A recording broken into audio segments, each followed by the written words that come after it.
Hello friends, welcome back to our channel. మన భారతదేశం అనేక చారిత్రక భక్తిపూర్వక దేవాలయాలతో ప్రసిద్ధి చెందింది. వాటిలో ఒక అద్భుతం ఒడిశాలోని కోనార్క్ సూర్య దేవాలయం. ఈ దేవాలయం సూర్య భగవానుని పూజకు అంకితం. కానీ దీని ప్రత్యేకత కేవలం పూజ స్థలంలోనే కాదు, దీనిలోని నిర్మాణం, శిల్పకళ మరియు భక్తి కలిసే మార్గం చూసిన వారిని ఆశ్చర్యంలో ముంచిపెడుతుంది. దేవాలయం మొత్తం ఒక భారీ రథం ఆకారంలో ఉండి, ఆ రథాన్ని ఊహించండి. గుర్రాల చెక్కులు, చక్రాలు, ప్రతి రాయి సున్నితంగా చెక్కబడి ఒక జీవంతమైన దృశ్యాన్ని సృష్టిస్తాయి.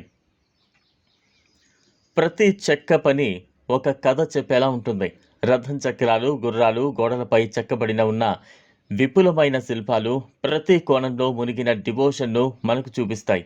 ఈ నిర్మాణం చూసినప్పుడు మనలో గౌరవం, ఆశ్చర్యం, భక్తి కలుగుతుంది. మన యాన్సిస్టర్స్ ఎంత నైపుణ్యం, డివోషన్ మరియు కృషితో ఈ శిల్పాలను నిర్మించారో స్పష్టంగా అర్థమవుతుంది.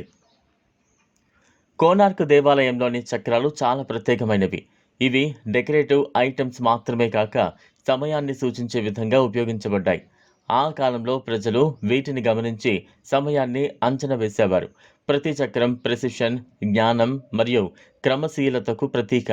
దీన్ని చూసినప్పుడు మన ఏన్షియంట్ ఇంజనీరింగ్, డివోషన్, డిసిప్లైన్ యొక్క కలయికకు గ్రహిస్తాం. ఇక మరొక అద్భుత విషయం ఉదయం సూర్యకిరణాలు దేవాలయాన్ని తాకడం. సూర్యుడు రథాన్ని, చక్రాలను, గోపురాలను తాకిన క్షణంలో మనలో ఒక పవిత్ర భావన, ఆనందం కలుగుతుంది. ఆ కిరణాలు కేవలం కాంతి మాత్రమే కాక మన మనసులో ఒక శక్తి, ఆత్మీయతను నింపుతాయి.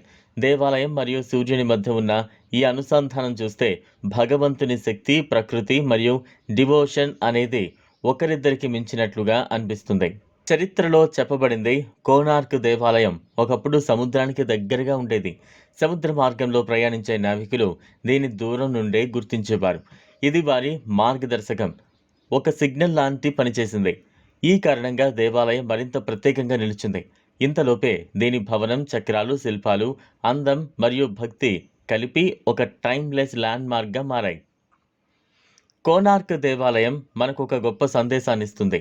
మన యాన్సిస్టర్స్ ఎంత డివోషన్, డిసిప్లైన్ అండ్ డెడికేషన్తో ఈ నిర్మాణాన్ని సృష్టించారో మనం చూడొచ్చు. వారి భక్తి, కృషి, సృజనాత్మకత ఈ దేవాలయంలో ప్రతిబింబిస్తుంది. మనం కూడా మన జీవితంలో డెడికేషన్, హానెస్టీ, డివోషన్ పాటించాలి. మన డిసిప్లైన్ ఉంటే ఏ సమస్యకు ఎదుర్కోవడానికి ధైర్యం కలుగుతుంది. ఈ దేవాలయం మనకు చెబుతుంది, నిజమైన విజయం, శాంతి, సంతృప్తి భగవంతుని విశ్వాసం, కృషి మరియు నిశ్చయంతో సాధ్యమే. మనం మన ప్రయత్నాలు, భక్తి మరియు డిసిప్లైన్తో జీవిస్తే ఏ సమస్యకు ఎదుర్కోవడానికి మనలో ధైర్యం మరియు శక్తి ఏర్పడుతుంది. ప్రతి విజిటర్ ఈ దారిలో ఒక ప్రేరణ పొందుతాడు. చివరిగా ఈ వీడియో మీకు నచ్చినట్లయితే ఛానల్ను లైక్ చేయండి, సబ్స్క్రైబ్ చేసుకోండి. Thanks for